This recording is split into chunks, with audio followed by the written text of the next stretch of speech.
Welcome back in, everybody, to a new live edition of the Wisemen Say podcast. Ty Fisher alongside Jerald Lucas, Derik Abbott. Gentlemen, we are currently in a severe thunderstorm warning, but that's not going to stop us from talking about the Columbus Crew. How are we doing today? Hello, friends. I Good. I don't see his blue screen of death, so that's a good thing, right? The last thing we want to see. Everyone's least favorite screen. Wait a second. Don't you dare! You have one? Oh man, Oh, Yeah, damn. that's always Okay. the worst when that pops up. Damn. I was hoping I could it's find it on Google. shelter in place. Oh, I believe Ty. It was all a joke, but Ty was threatened to be kicked off. He talked about rain delays and thunder delays. We were all joking around with somebody from communications, and it was all a joke. I was? dang. Remember me, you, and Eunice? Oh, yeah. We were talking about how I almost, got put up because of a rain delay at a game. And she said she would take cheering over talking about rain delays and thunders. Yep. What game was it? Probably an Atlanta match. I don't know what Here we go. game it was. There we go. Everybody's favorite. There we go. Everybody show up Everybody. here and play. Actually, you know what? I think I talked about this a few weeks ago, but I had just nightmare flashbacks of this screen when I was at Breakaway Music Festival a few weeks ago. I was at the other side of the old stadium, and that they literally put this on all the screens because the storm rolled through, and we all had to hide under the concourse on one side. And I was like, "This kid, I can't believe I'm back here after all these years. I'm just right back in it all over again." Not good memories, not fond memories at all. I mean, you also had Bonnaroo canceled, also, right? Dude, talk about disaster. We had one good day, Thursday, of music. We got there at I'd say around noon or so. Like when we rented an RV, so we had it all set up. No rain all day. It was awesome. Went in, saw music all day, came back. Rained overnight, I think maybe a little bit. And then Friday was just when a storm actually finally hit, it just monsoons, hard rain for hours. And then nobody could get cell reception.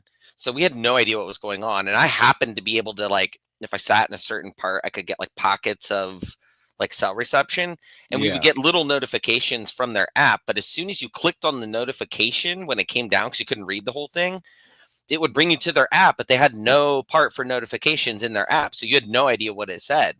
So I saw it, and I happened to get a notification or a text coming in from my wife. And I was like, okay, what did that get on Instagram? And what did that notification just say? Because it was raining, so we're all inside of our RV. No one was outside at the time. Yeah. And then she's like, it's canceled. And I said, what do you mean? Read me what it says, or type it in or whatever. And she happened to be able to call through. I have no idea because we couldn't get reception at all. But I happened to get a call in from her. She read it verbatim, and we were all just like, what the hell? I got a whole list of opinions of that whole thing. But all in all, the Thursday was awesome. It was a really great one-day festival. I did spend a lot of money and packed up and went down there for.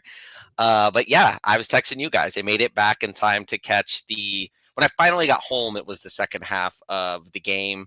I was having a little trouble streaming it as we were driving back in the RV, but I was catching updates and stuff like that. So that was at least the bare minimum. I was happy to be able to see the second half of the game. And there were a lot of Crew fans there. There were actually a group of older gentlemen who parked right behind us who had Columbus Crew stuff on at one point. And then I was wearing my Goosebumps kit on the Friday night because the campsite just all turned into a massive party. Because everyone's like, now we're all just going to drink our alcohol because we got to leave in the morning. And I ran into a ton of people from Columbus who immediately recognized I was from Columbus by wearing the Crew jersey. So not all in all great, but very strong tie-ins to the Crew. That's for sure. So that at least was Nice. Well, there you go. See, that's all that matters, right? Oh, it's storming here now. Is it? Well, yeah, you guys will be getting it soon. I see nothing, and I live by It the was airport. a big gust of wind. Maybe not rain yet. I thought there was rain, but power lines were shaking. So I live in an area where every power line looks like it's hanging on by A thread. a shoestring. Yeah, so I don't anticipate anything happening, but should something happen and I go out, we'll know what happened. There it is. Well, you didn't miss much in the second half. I'll tell you that much right now. Honestly, against Vancouver, A lot of goals being brought back. I noticed. Yes. We could have won that game 5-1. Yeah, Oh. It was crazy. Nope. That's an airplane. Never mind. Sorry. But Crew 2, Vancouver 1. Back to winning ways for the black and gold. I think for what Wilfred Nancy had, great game. Honestly, great game. With what Sorensen had, great game. Obviously, because the way Vancouver plays is absolutely amazing. I guess, Jerald, just what were your thoughts on the first half in general? First half in general was the Crew that we've known, right? I wasn't too sure about the lineup when we got it. Because as I said, it looks like this is one of the lineups that, you throw shit at the wall to see if it sticks. At this point, because the chemistry and the cohesion has been shaken up so much from the start of the season. It just is like, this is just throwing shit at the wall to see if it sticks, just to get a result, right? And so, for Aliu to get on the board first, get the team on the board first was a shocker. Early but too, also, right? yeah, Second minute. Not to take away, but we're starting to see the Lassie, the type of player that he is when he's fit. When he's, physically able to go out there, we're seeing that type of player, right? And I think that's what that spark, needed another veteran out there that's been around in Nazi's system, right? Before coming to Columbus. That's my take, because it's been 3 years, so a lot of people are starting to, they understand his system, 75-80%. But when you got a guy like Lassie that's been around it, a guy like Sajic that's been around it, Yeah,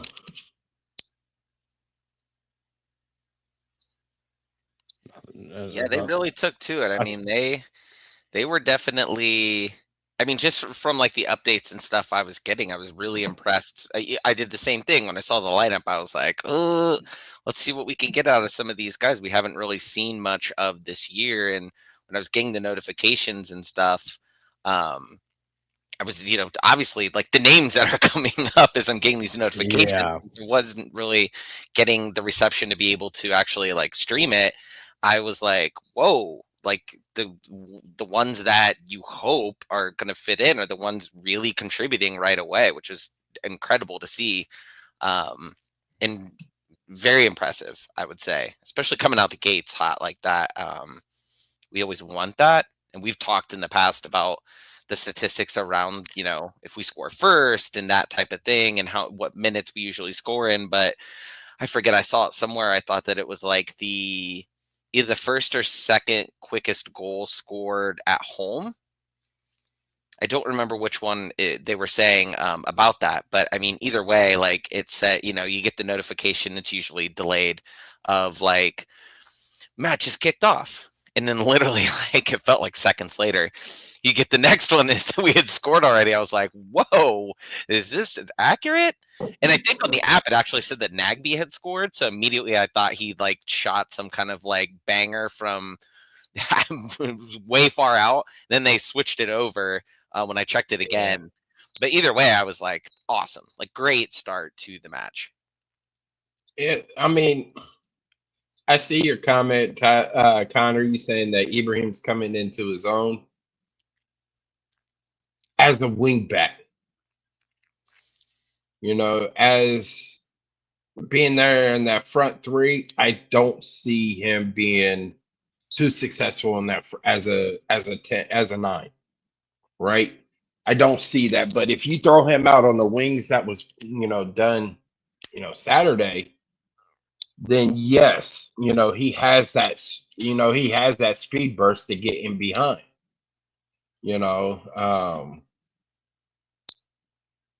I wasn't sure about the lineup. I don't know what it's gonna look like against Atlanta United. We'll talk about that later, but Aliu to me is better on the wings than he is in a forward position. Maybe that's helpful too, because at one point when we were talking a week or two ago, I don't remember if I said it out loud, but kind of we were talking about like who kind of fits in those roles and everything. Part of me was thinking like we have a kind of a log jam up front, and obviously nobody's really taken a hold of it. So getting somebody who is a higher caliber, they're going to immediately take a hold of that position anyways. But if we've got these guys who we've tried in those positions, but they actually end up fitting better in other areas of need, I think that's a net positive, regardless of, if we think they might be playing out of position, it may be a better position for them in this particular system. Daniel Gazda gets his first goal contribution in the black and gold with the assist to Diego Rossi's goal for the second goal of the day. I mean, are we counting that, or is it just a moot thing because it was an error on Vancouver's part in the back? I'm counting it because this is giving him. To me, this seems like it gives him, the more confidence being in the black and gold now. Now he, it's starting to come to him, right? I think it was a turnover that led to that goal for Diego, on Vancouver's part. But Daniel is always finding himself around that area. And he did that for Philly. That's why he had 72 goals, 76 goals at Philly. So he always finds himself around that area, but also at the same time, he's a great assist. And I keep on likening him to when Diego first got here. Diego didn't score, right away, but he was making goal contributions, right? Mm-hmm. So, and it took Diego, a couple months to fully, not fully, but to get settled, right? And I think it's just a matter of Daniel just trying to get settled in Columbus. Yeah. And I think it's also outside things besides, the system. I think it's, finding, the right spot for his family, bringing his, uprooting from Philly and coming to Columbus. Yeah. I did see, my word, this is getting bad. I did see that his family is now in Columbus, so that's always a good thing. I was going to mention that too. I had heard that. Yeah. I guess his son, I think it was his son or daughter, is in high school in Philly, so they waited until they graduated to then move over to Columbus. Yeah. Yeah. School waited for school to end and then. Mm-hmm. Yeah. I mean, we can also say the same thing when Alex Matano was with the crew, right? A lot of outside things. He really wasn't settled in. Still trying to find his footing under Caleb Porter, and then he goes on loan back home to Romania. Comes back, fiance, wife, girlfriend is now here, and he scores 5 goals under Wilfred Nancy after getting significant playing time. So the small things are what is hard for a player to kind of quickly adjust, right? To the new surroundings, It right? seems like this sport, then more so than any that I can think of, ends up being that type of stuff plays a way bigger role in them settling in than football, basketball, baseball, anything else like that. Yeah. Porter just handed him time. That's true. That's true. Yeah. I mean, we also saw it with Yevon too. Like Yevon was, trying to get acclimated with the city, and then I think his girlfriend came over. Is now girlfriend or family something. I do know that when we had signed Yevon, his arrival to Columbus was delayed because of the happenings in, I think at the time he was in Turkey playing. With the earthquakes. Yes. Yeah, I forgot about that. And with also, I'm pretty sure around that time was the happenings in Ukraine also, between Ukraine and Russia, right? Yep. So a lot of those things delayed his arrival to Columbus, and then I think he finally came in the summer window of July. I think it was July of whenever the summer window opened at that time. So it's a thing that is very tough on players. And then once it's like, all right, now we're settled and whatnot, I think it's a weight lifted off of the shoulders, right? I also want to mention, I think, and this could be because of the fireworks show on Saturday. You guys know how they let the family come down onto the field after the game. Mm-hmm. Did we all just lag for a second there?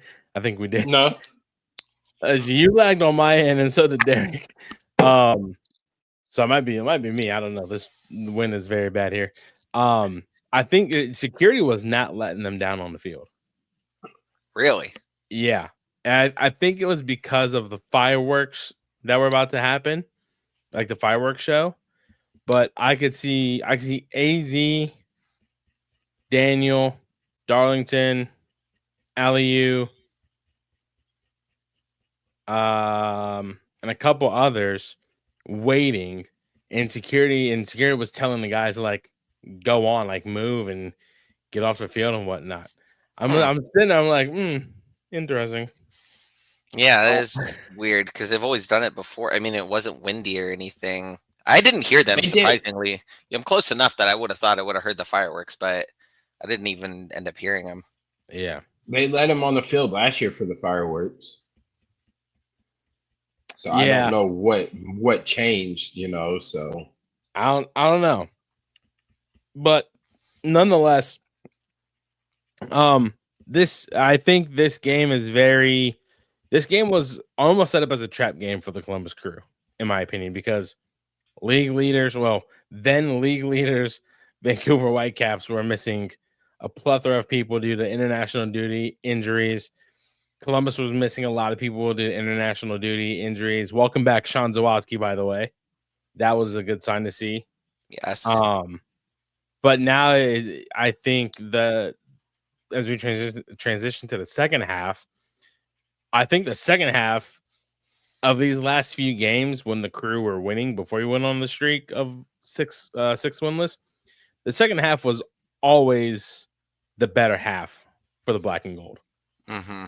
Second half again was the better half for the Black and Gold, although because they were always playing with their backs against the wall. Well, I mean, up 2-1, I wouldn't say our backs were against the wall, but I mean, like, Vancouver was definitely Vancouver is definitely a team that will punish you when you're least expecting it. right? I'm talking about the 6 previous games. The second half has Oh, always been the best yeah, one. yeah. Yeah. Because Oh, yeah. the backs were against the wall, coming down, from a, a 1-1 draw, tied to a 1-0, tie at halftime, 2-0. So they had to fight, harder and expend more energy coming out of halftime, so it was a little more exciting. I watched instant replay. I agree with 2 of the 3 offside calls for that the goals were taken back. But I would love to see a different angle of the Rossi second goal, that the tap in from Ibrahim, because I don't think Ibrahim Ali was offside. No, okay, that was the one I was thinking too. Like, I don't know. I don't know. I mean, they don't really show us a lot of. They don't do a great job. Like you watch on Saturday mornings and Sunday mornings for the Premier League and some of these other leagues. They do in my opinion, do a really good job of like showing you, even if plays restarted, of like, here's the line, here's why they're offsides. It feels like MLS and Apple are a lot more inconsistent with that. And then in that one in particular, I don't know, I was doing the same thing. I was watching it. I was like, I don't really see how this is offsides. I was talking to Austin about that. Austin, who writes for Master Report with me, I was talking to him about that. My only gripe with MLS and VAR is the fact that we don't have the technology to make lines on the screen, because that would be so much more conclusive evidence than, oh, hey, let's just use an imaginary line with a camera that's not directly down the line and draw an imaginary one to where, okay, the line is going to be definitely off center because of the camera angle, or let's use the pitch lines and kind of gauge if this person is offside or not. If it's not offside and the referee doesn't put his flag up, I don't think you have enough evidence to go off of to overturn it, to say, oh yeah, he was offside. How does a league like this not have the ability to do that? Garber. Like pretty much every, I can't say every soccer league, so I don't watch every league, but a lot of leagues have the ability to do that. You've got, and I know we're talking 2 very different things, but if you talk like NFL, they've mastered it. They can do it. I think at one point hockey tried to do something like that, but people just got annoyed by it, so they kind of nixed it. But it shouldn't be that hard to mount a few extra cameras in these spots, frankly. Yeah. I mean, that's why, go ahead. That's why, like, hockey brought out the, put the camera there at the red line cameras. Yeah. So they can see, on a goal, if somebody challenges for the offside, on a goal scorer, you're like, okay, they can see the camera angle because it's right there on the damn line. NFL has the NFL college has the yellow line that the broadcast puts on. Mm-hmm. That's not actually on the field. But like, here's a suggestion for offside. You guys can agree with me or not. You put a dotted line. Disagree. Yeah, of course. You put a dotted line there on the field. Now you on both sides of the field, right? But you put it at where typically the offside would be, right? Mm-hmm. Which is usually close to the 18-yard box. Am I correct? Yeah, I would say in most cases. I mean, it's not, it does happen, but not too often is it before or after that. It's typically right around there is where you see 90% of them.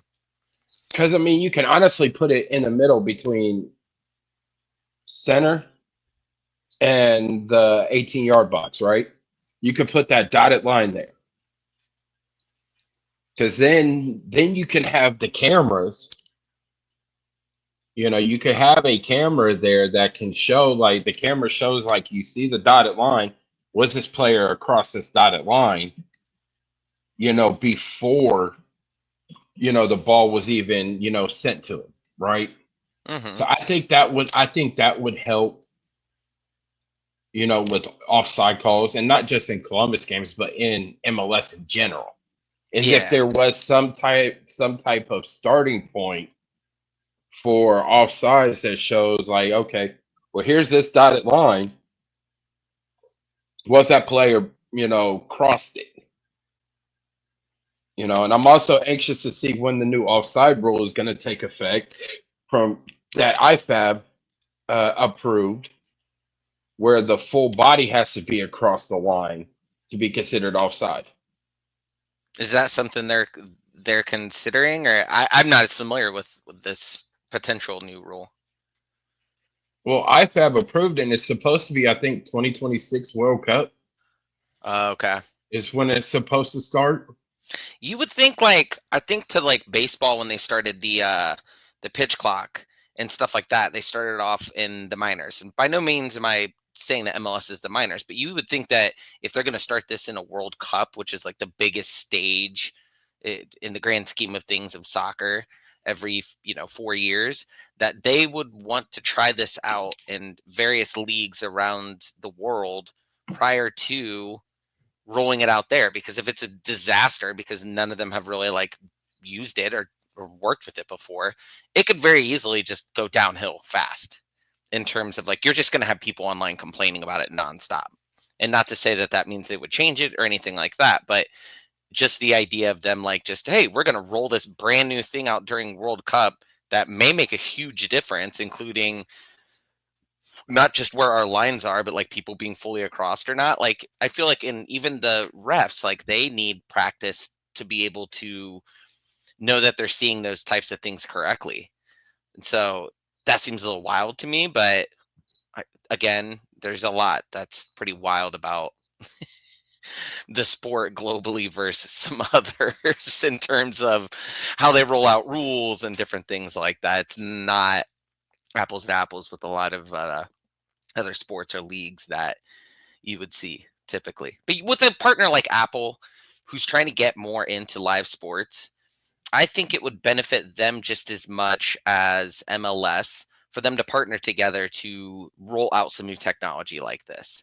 I mean, in most cases, when you see a new network or a new streaming service now in the age we live in take over a sport that was on some other network or streaming service for a long time that people are so used to it, they usually like to kind of add a little bit of, something, a new flavor or flair to it.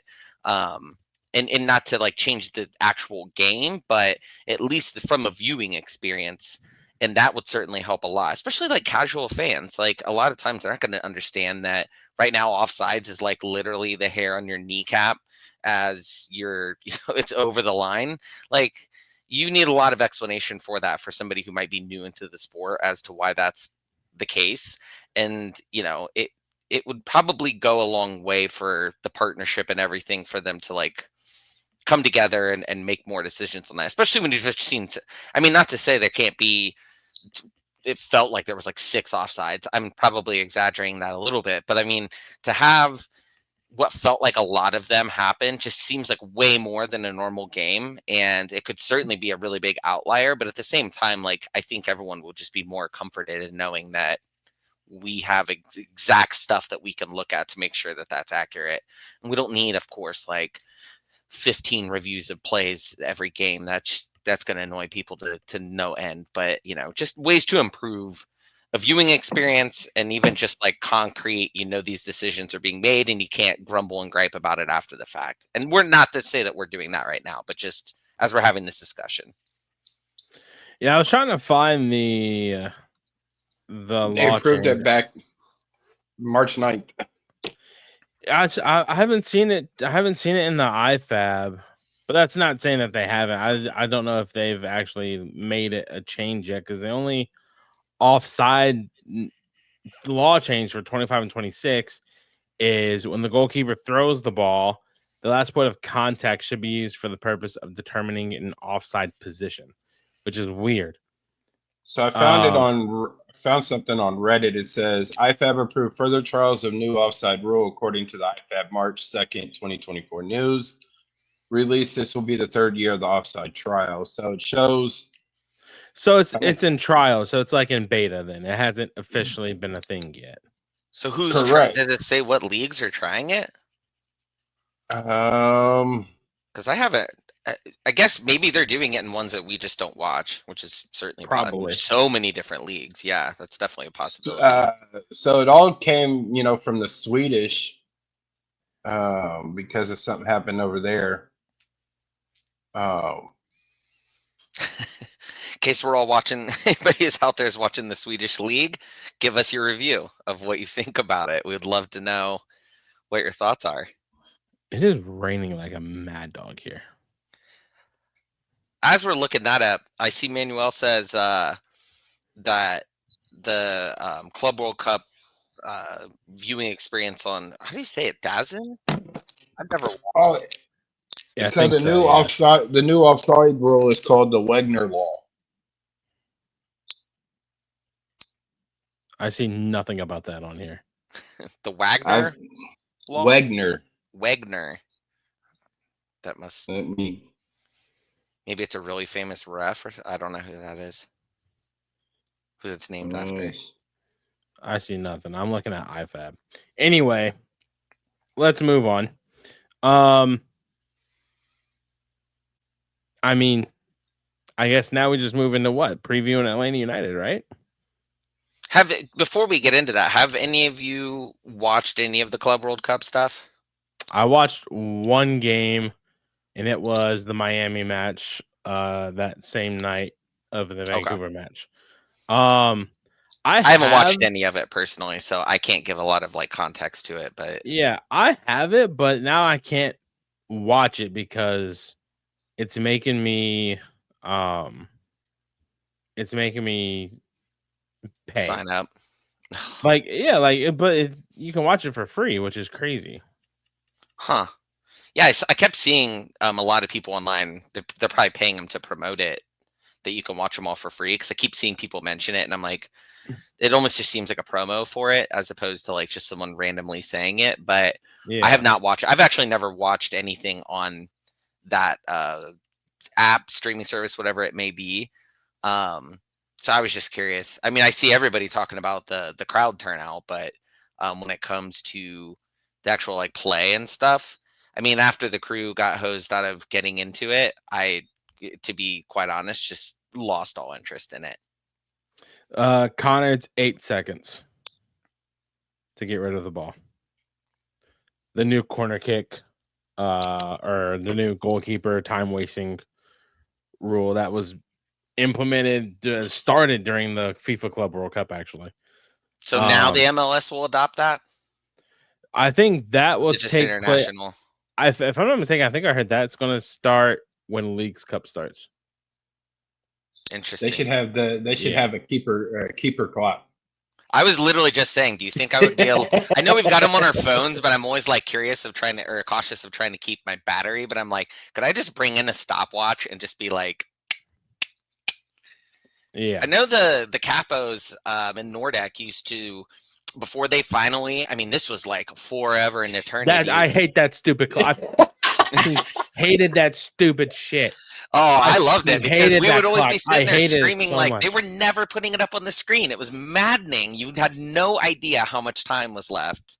But here's the thing, though. The thing that really pisses me. Let me take this off because we're not even talking about Atlanta United yet. The thing that pisses me off, right, is when the referee holds up the board and then said that the fourth official is instructed to be a minimum of 3 minutes of added time. A minimum, not a maximum.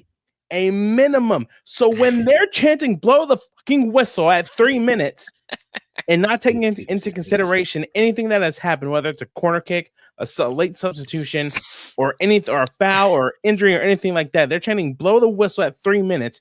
They need to learn that it's a minimum of 3 minutes, and the referee can add on as much time as needed to complete the actual game itself. Yeah, but I mean, as a fan watching in the stands, before they were putting it on there, and let's say they said like 6 minutes. I did back then they didn't do as much. Now they always add a crazy amount sometimes. But let's say they were doing 6 minutes, and it was only 4 minutes, but nobody knew, and everyone's keeping track on their phones, and everyone's got different times. It was just crazy to be like, we have no idea how much time is still going on because it's stuck at 90 on the scoreboard. I understand your point though. There are a lot of people who do not understand that like.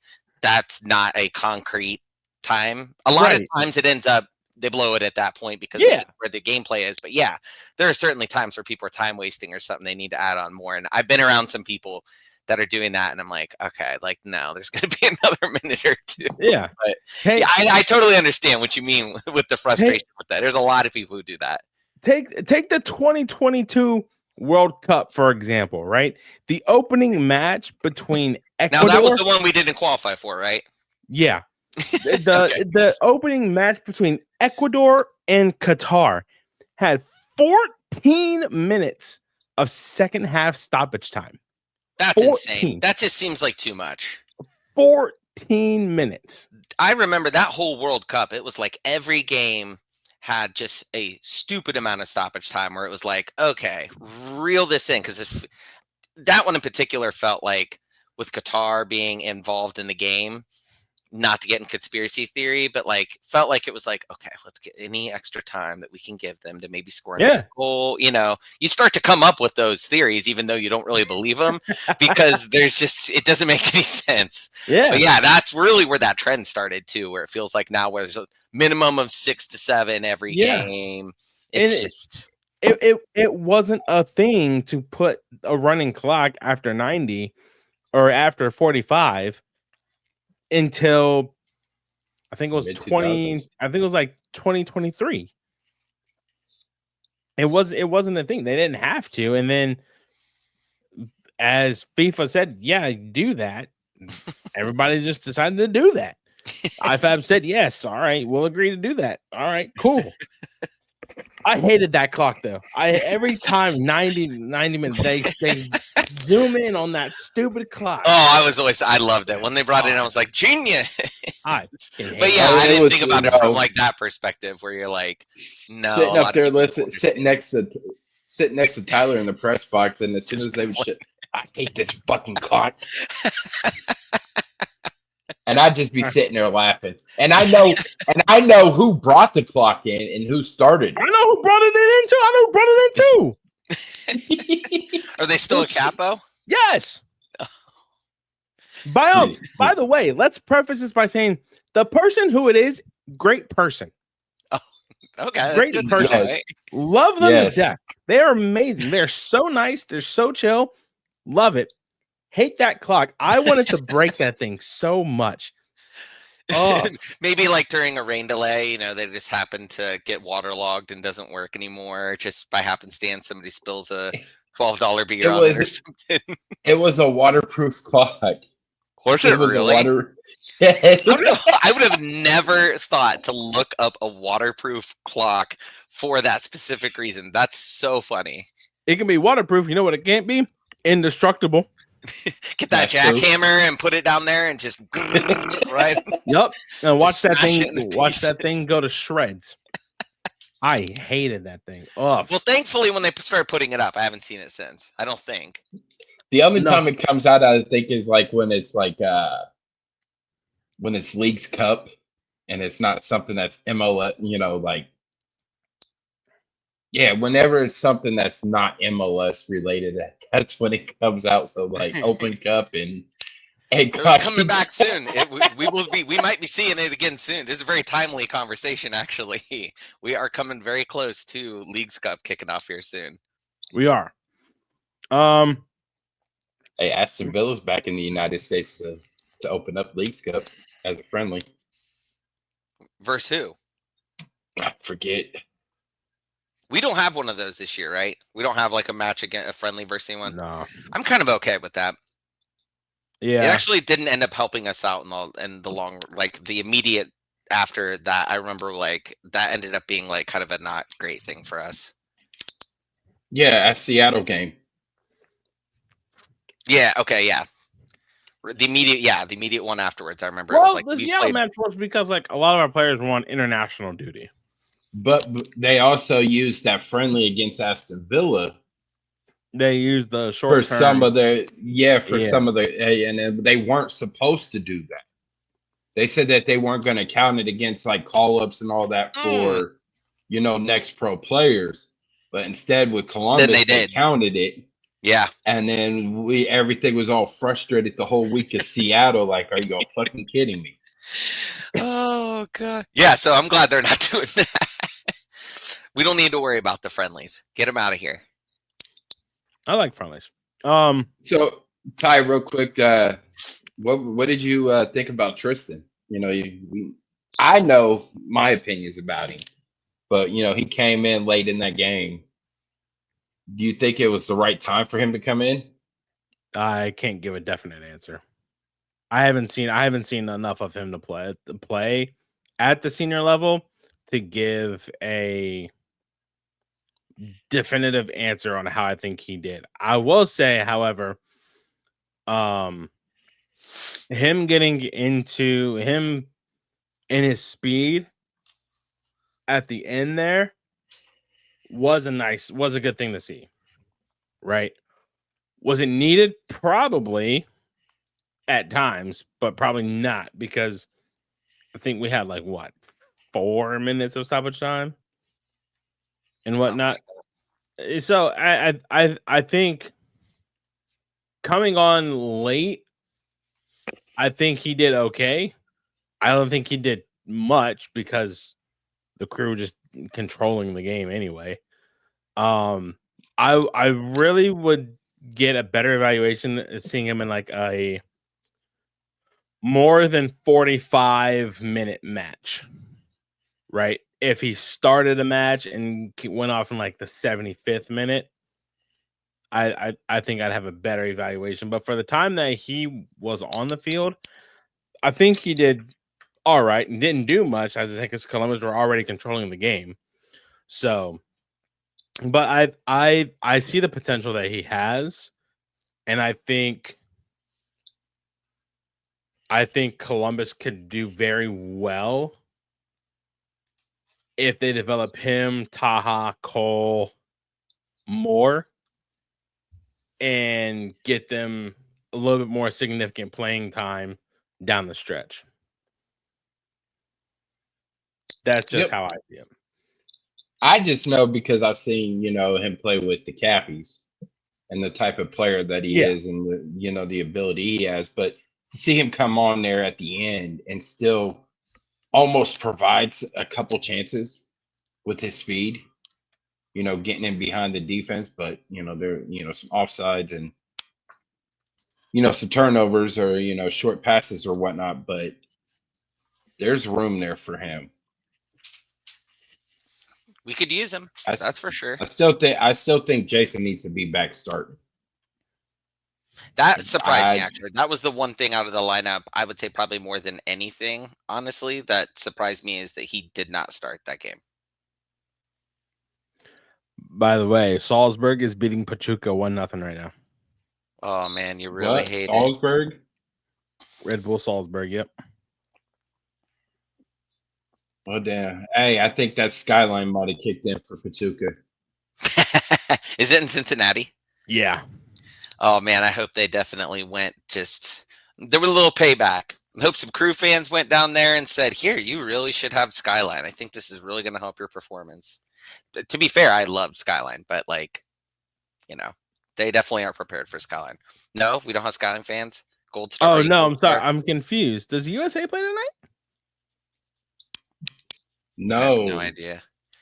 Canada does, I think, right? Or they play last night. What's today? Wednesday? Yeah. Yeah, they play tomorrow night. USA is it officially Gold Cup kickoff? Yeah, Gold Cup started. Gold Cup started on the 15th. Oh, okay. I should be more invested. I will be once USA starts playing. They've already won one game. Max got his first 2 career assists. Yep. Oh, that game was part of Gold Cup. I did not realize that. Yeah. Oh, okay. I thought that was still a friendly. Wow. Nah, look at me, just not having a clue. All right. Now we move on to Atlanta United, even though this game is a week away. What the hell? Yeah. Specifically talking for the crew side of things. As Jerald put, anytime Atlanta comes to town, it rains. So I'm expecting rain. No, look at the weather. It's opposite. Derik, we live in Ohio. It is going to be the third side of the sun on that. It's probably going to feel like 100 degrees. Listen, and no rain. it's Drier. supposed to be 93 degrees on Wednesday. However, that 93 degrees here in Columbus, Ohio, could potentially bring thunderstorms. 39 and storms. All right. Yeah. Derik, I love your optimism, though. I don't trust me. I don't know that I want like it feeling like it's 100 degrees and humid either. Right. But since we've been for weeks talking about rain, and then now it's legitimately monsooning outside, I was at least a little bit happy to see the sun little emoji thing on my weather app for the next 10 days. But then when I looked over a little bit further and saw it was 90s every day, I was like, I guess I cannot complain, but I want to complain. But this Charlotte and matchup, Atlanta. yeah, this matchup here, what would Columbus need to do to pull out a win against the Five Stripes? Rebuild cohesion. Because I honestly, if you look back at the Vancouver game, there was 3 or 4 offside calls, right? Mm-hmm. That's because they don't have the timing and cohesion down. Knowing Are we talking about in general? In general. Oh man. You know, and it's in general, but it's also for this Atlanta match. They need to get that timing and cohesion back going up against some of these players from Atlanta. Yeah, I think that it's the perfect setup to be able to in game build the cohesion too, because Atlanta's not been in great form, all things considered. And I think I don't know, in my opinion, I would roll out the lineup that they just did. Honestly, I mean, in most, I think with most of them, sorry, my dog agrees or doesn't agree. I can't really tell, but because it felt like they played really well against a really good team. And so if you roll out that same one, I don't think really anybody who's injured or going to be on international duty is probably going to be back in any like sizable capacity, to where I would be comfortable, at least for the start of the game, rolling out that same lineup and seeing if you can continue to build off of what at least I perceived based upon, what I saw. And then also was reading online and stuff, seemed to play really well together. Obviously, like Jerald said, there were offsides and stuff. You do need to fix some of those things. But overall, I mean, I think it's a perfect setup to be able to perform and continue to build off of that. 7 offside calls, 3 of which were goals that were taken away. This team was either A, too eager, or B, Vancouver just played an absolute masterclass of an offside trap. I didn't think any of them were too egregious. They played a high block. Their back line was up high when they were defending. So it was, you have the speed of the players, but if they're playing up high, it's easy to get called offside. When you start to make your run and you're like, oh shit. So you either have to slow up and the ball, is lost. It's because of having to stop all the momentum real quick and they lose the ball, or they overpass, and the attacker has to stop real quick, so the ball just goes out of way. But I don't know. They just need the timing to get the timing back together. Yeah. Mm-hmm. And throwing some new guys in there who haven't played together, I'm sure impacted that to a degree. And some of the new guys, well, not going to say the new guys, but some of the guys that haven't got that much playing time this year so far, they looked out of place. Mm-hmm. And one of them is Aliu. He was out of place, on some of those passes, some of the crosses, and which I think two of the times he was out of place, it resulted in offsides. Playing a different position now. Yeah. I mean, good. Regardless of playing a different position, if you have that timing down, regardless of what position you play, you know what to expect. When you have that chemistry with the guys that you're going out there with to start the game, you know what to expect. And, that's one of the issues that he had down in Houston was he was offside a lot. There's some potential for him, but if you're offside more than you are able to attack, how can you show your potential? Yeah. Unless you run it all the way in and rip a goal and they call it back either way. But yeah, I mean, very valid point. And I think, Connor made a good point too, where when I was talking about the rolling out the same lineup, even it's Nancy. So like, we don't even know if he's going to end up. He hasn't done a lot of that this year, rolling out the same lineup.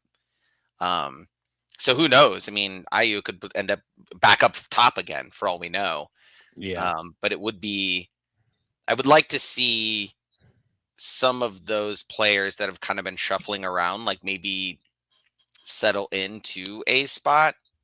I know with injuries and call-ups and different things like that, we haven't necessarily had a lot of the ability to do that, and also shuffling to see who's going to be, the 9.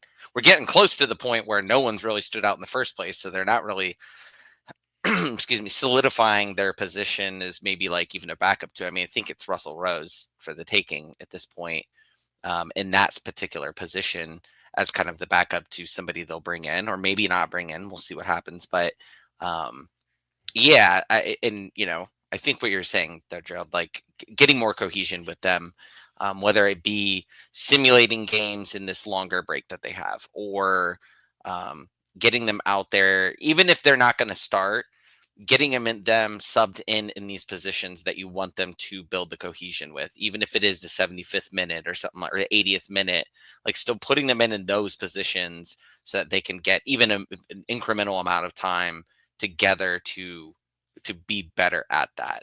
But overall, I think him in particular has shown a lot more flash than maybe what we, I don't know, I want to say like what we expect, maybe what we expected. Houston, the fans were plenty happy to get rid of him. So I think any kind of, anything positively he's doing for us certainly changes that narrative of what down there they had towards him. And then just Herrera, I saw them bringing it up too in the comments about he has just played really well recently too. So I'd like to see him get more playing time, especially now that he is able to a little bit more, at least the next few games probably. Then we'll see after that kind of where everything shakes out overall. Now that he's healthy? Yeah, that helps, right? Yeah. That will certainly help. That helps a lot. What positives can we take away from the Vancouver match that we can kind of heat onto into Atlanta? I think Gazdag. I think for weeks we've all been thinking, like, I know people have been negative about him, but he's right by the goal. He's in the box nonstop. Eventually, yeah, I think to what Jerald said a lot earlier, like building that confidence for him, like even an assist on a goal, regardless of how he got it, is a confidence booster, you would imagine, no matter what. Yeah. So I think someone like him, and I don't think he needs any kind of confidence boost at this point, but Diego Rossi is certainly contributing on like actual MVP goals. level. Yeah, it's getting there to that point, and we weren't saying that, a month or two ago. So I think he's really starting to settle into that position.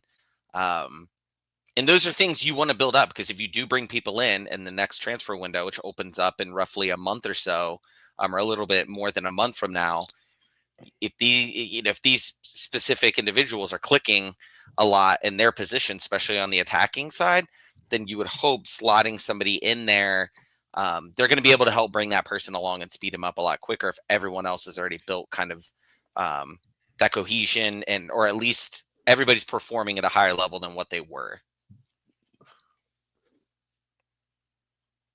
I was going to pose a question. I just can't remember what it was now.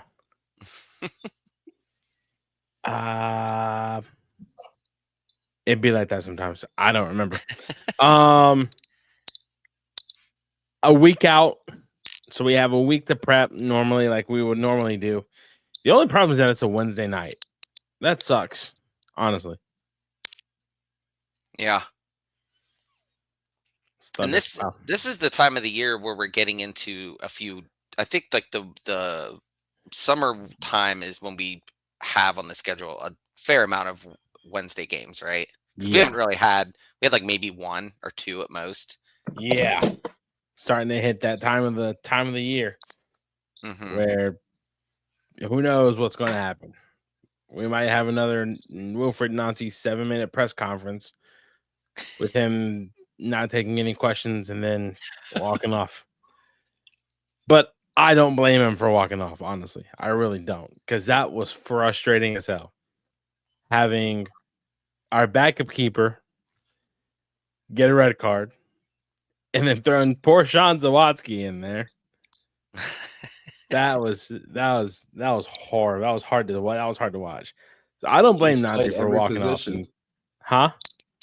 He's played every position on the field. Truly, that he has. Just I don't even have it up. Just overall, what are we thinking about this Atlanta game? Are we going to do good? Are we going to do bad? Because Atlanta's really not that good. You think it's a trap game? It's a trap game because 4 days later we have Sunday night soccer here in Columbus with Philly. Yeah. What's Atlanta's run of form been? Oh no. Let's look it up. Standings. I'm guessing by that laughing. Form guide. Not good. I know that they've not been playing well as a whole this season. I just didn't know the past few games. I haven't. I mean, Almiron hasn't really settled back into being back with the team. That's a little surprising. I mean, I know different coach and stuff, but I mean, he's quality wise. Fortune has been pretty good for them. Gosh, okay. I do remember a lot of people chattering about him recently. Emmanuel Latte Lot has just fallen off. Yeah. He's out at Starbucks serving up lattes. So this has been their run of form.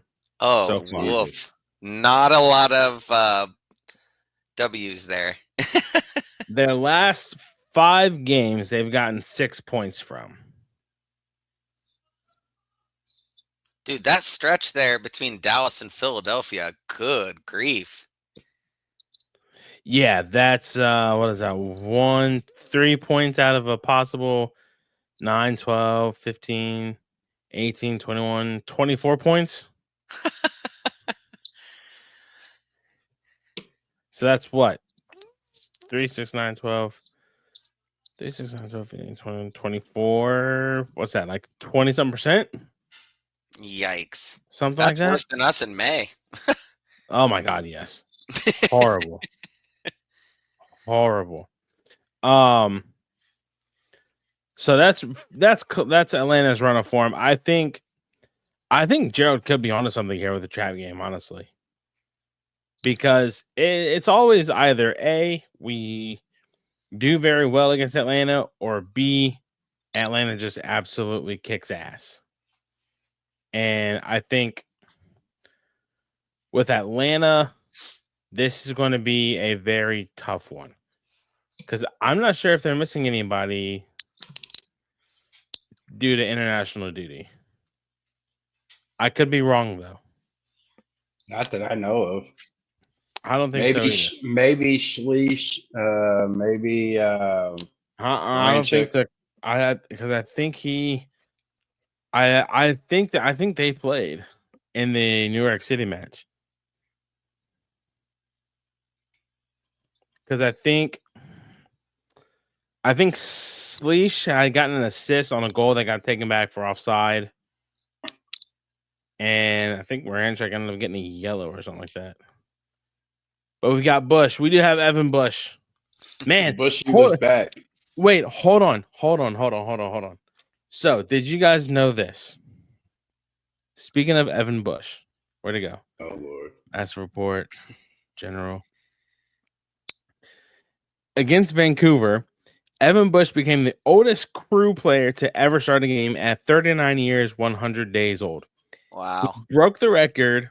He broke the old record of 39 years, 18 days, posted by Robert Warzija on September 7th of 2002. Damn, Warzija. Jesus. 23 years. Uh-huh. A 23-year-old record. Warzija still holds the club record for oldest start by a field player. So, if I'm not mistaken, I feel like records were meant to be broken, right? Put him at center back. But records were meant to be broken, right? Right? That'd be awesome. Yeah.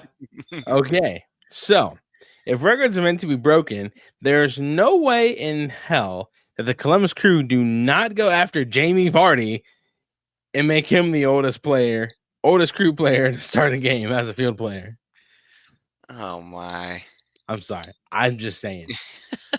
I thought you were gonna go along with like Evan Bush breaking his own record like against Atlanta, but I mean, hey, put him at center back. It could happen. That's all I'm saying. If he goes in at center back, though, my only like an obvious fear is that like we got so many injuries that like dictates that being the case, which would be bad for sure. I still think Jamie Vardy could be signed by Columbus. And go ahead. There's also another one too that somebody said would be a good fit with Columbus that Liga MX team is trying to get rid of. Who? Tyler knows. Yakumakis, the former Atlanta United striker that went to Cruz Azul. Yep. Yeah. That feels like a scenario where we can't get the person or multiple people we want for one reason or another. And so that's like a last option. Because you're not going to sign him to a multi-year contract, right? I'd probably go if the Crew were to go that way, I'd probably go 2 years. 3 years max. I'd do like 1 year and a club option. An option? Yeah. Only due to age. I mean, honestly, like just strictly because of what we see and know from the league and like older players coming in. And like, obviously you've got a few outliers, but overall that would not necessarily. Yeah, Yakumakis isn't that old, is he? Not that but he would in MLS his first year, he was out there terrorizing defenses. I mean, he's 30, so. Oh, that's not terrible, I guess. Yeah.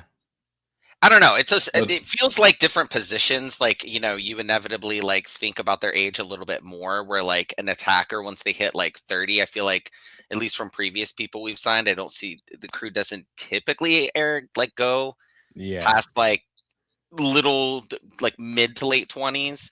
Whereas like if it's like a keeper or somebody else who's playing midfield or something like that, they're a little more likely to still like go up in age. And that's nothing to say against their actual like quality. That's just a trend I've noticed from them signing people in positions. But I mean, This is a new ownership group, so I mean, and a new GM. And if Nazi felt like that was a good fit, I don't, that's not out of the realm of possibility by any stretch of the imagination. Yeah. I mean, Um, Yakamakis has some good, good shots, some good headers. He terrorized Columbus when he played. Dude, headers alone, you would have me on that because we need people who can be more consistent with that. And we have certainly not had that in a while that I can think of. I mean, Josh Williams was occasionally good at it, but you just don't have anybody who's been consistently good at that. I mean, this is just going to be like a trivial thing that he's got a great last name that everyone would love to make up a chant for, I'm sure. So I would love for that to be the case. But anytime we can sign somebody from Atlanta during their heyday, I'm not opposed to it because they were so good for that small window of time that you could certainly do a lot worse out there for sure. And that's a name that I think a lot of the fans would know. And of course, they're not going to make decision based upon the fans, but at least for our own sake, we maybe wouldn't have to hear people grumbling about online about who they signed and why this person versus this other person and that type of thing. Yeah, like I said, I still think Jamie Vardy is an option for Columbus. Same thing with Yakamakis. How much would they? I don't know if you know offhand. What would their cost be? I know this doesn't always matter, but we've talked about for a few weeks what we think they'd be willing to spend versus not spend. Connor.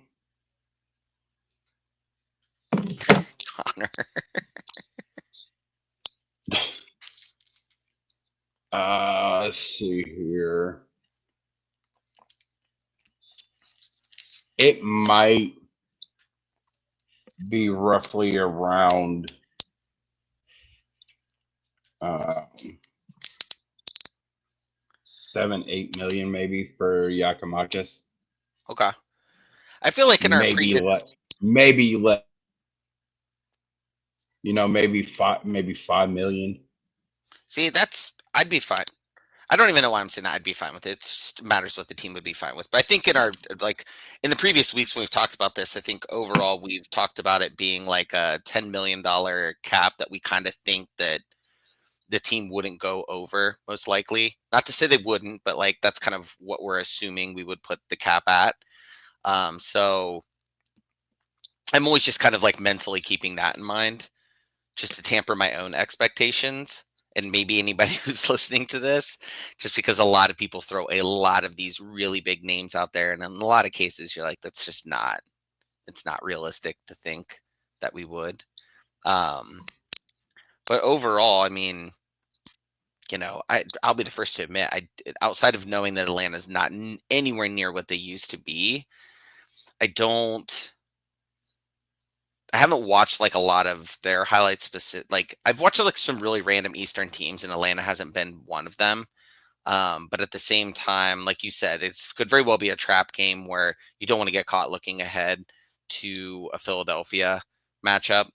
But at the same time, it would be really nice to get the cohesion with the team.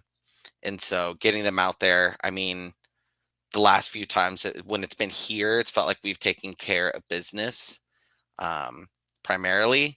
And so, I mean, who wouldn't want to see the 6-1, was it 6-1, 7-1 game? I know they rolled out a teenager in goal that game, but still is Guzan still their keeper? I believe he is. Oh, he's almost it feels like, at least from the Nordic, and I'm sure other people would disagree with this, but it almost feels like he is right up there now with what Bradley was, where everybody just hates him. And when he gets in net and is on the Nordic side, it's just nonstop people heckling him. I'm fully prepared to wait 30 seconds for him to kick the ball every time. They're going to try to do these little things in order to get in our heads, I guess, is what their attempt would be by doing stuff like that. And it's only going to amplify the crowd, which isn't a bad thing on a Wednesday night necessarily, because I know we're getting towards people having vacations and time off and stuff. So I expect it to be a pretty packed house. Not to say it isn't always for a Wednesday night, but sometimes it's a little less energetic on a Wednesday. Whereas I feel like Atlanta coming to town you're going to get a little more juice out of everybody than what you typically would. At least you'll get it from me for sure up in that stand. So it's the best time of the show. It's one of the greatest times. It's time for predictions. We did lose Tyler. Just some technical difficulties. He should be back on here soon. But we're going to go to the favorite part of the show, predictions. Yes. Derik? Let's see. I'm going to be conservative on this one and say 2-1. I don't want to keep predicting it, but I'm going to do it until he finally scores. I'm going to say Gozdog's going to score just because he has to eventually, right? He cannot go this whole season without scoring. And the other one, I'm probably just going to go Gozdog, Diego, because Diego is in like top form right now. I mean, I have full confidence in him to bag a goal every single game at this point until I see him hit like some kind of rough patch. I'm hoping that it's much more. I'm hoping that Atlanta's not used to that nice air conditioning dome stadium that they got. And we come in here and we had the fire of 1,000 suns beaming down on them. I also, to steal Ty's theory from a few weeks back, I noticed that the Crew changed their logos from the Goosebumps one back to the yellow one. So I'm imagining we will not be wearing our black kits, which is a good call because it'll be really hot. So that will certainly help. So while I'm saying 2-1, I could certainly see it being a far more lopsided affair. And then I have no idea who's going to score for Atlanta. I don't even care, actually. 2-1 is my official prediction. Tyler's prediction is 3-1 Columbus. Me?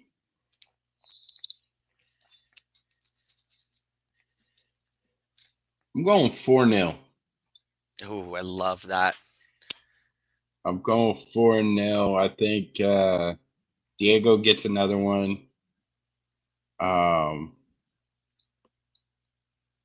think Gazdog finally gets one with Columbus and also picks up an assist. Love it. I'm hoping Jason starts against Atlanta. That would be nice. Because he also loves playing against Atlanta. He scored, a couple times against them already. So I would take a Jason goal.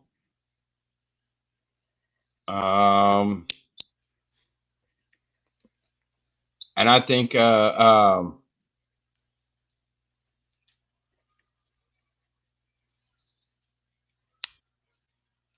Farsi or I think Farsi gets a goal. I would love that. But if Jason doesn't start, I think Dylan or Darlington will get a goal. I could see Jason having not started the past few games, there being like, if you're planning to throw a few dollars out there, maybe a 2-goal game.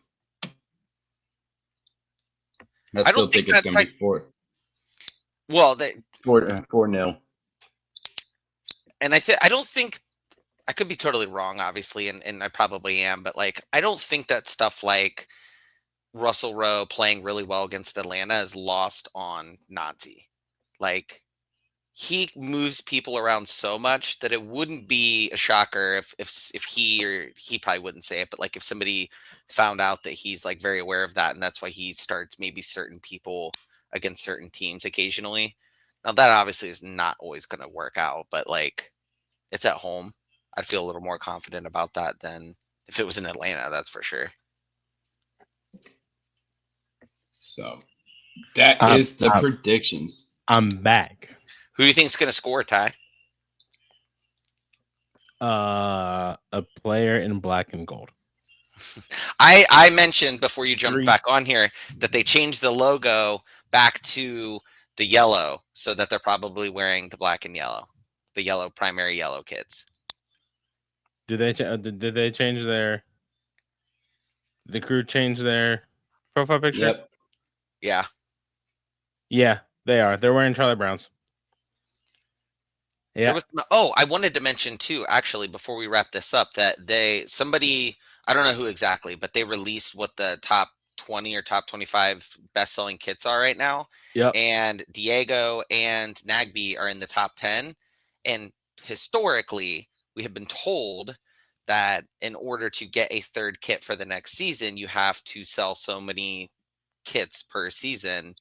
And I cannot imagine that if have two people in the top 10, that you're not selling enough to be able to get that third kit. Now, I don't even know if we've talked about it, but I've noticed a lot of other teams kind of hinting at they're going to be releasing those sometime in July. So I would imagine the one we saw online all over the place that Noah Khan wore, fingers crossed. I mean, that looked pretty official. It had sponsorship logos and everything all over it. So I would imagine we got a good taste of what that is going to be overall. But based upon what maybe some other teams have put out, and the crew have been pretty silent on it, but I think we can expect that or something very similar sometime in July. That is the legacy kits by Adidas that they started last year. Okay, and there was only a handful of teams that got them, right? Like maybe 6 or something. 5 or 6. I will be buying one of those for sure. You know, they threw Inter Miami in there last year for one. Yeah, like you have no legacy. Like what the fuck? Miami. If you took over the Miami Fusion, history, then congrats. But and any Miami fan is not going to know who the Fusion is. Let's be real. Like very, very few of them. So there's certainly. The fans wise probably don't even know who that is. Right. Which makes it funnier. Gentlemen, anything else?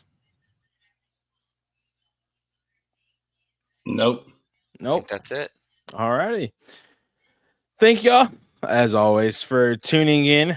Much love. Appreciate it. You guys are watching here on YouTube. Be sure to hit that subscribe button. Turn on the bell for post notifications. So that we get notified whenever we go live, upload new content, etc.